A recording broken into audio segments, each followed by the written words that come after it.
Tixu AI promotes itself as an easy way to learn AI tools and prompt engineering, but the reviews raise serious doubts. On Trustpilot, the page is flooded with suspicious 5-star ratings, many posted on the same day. Let's see here.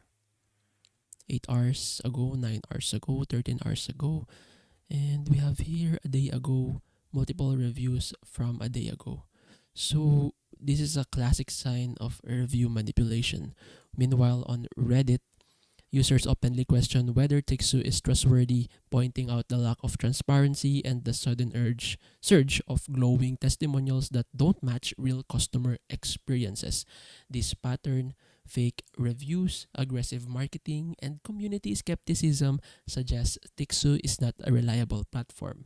While it may deliver some content, the way it's promoted looks more like a scam tactic than a legitimate educational service. So Tixu AI is full of red flags.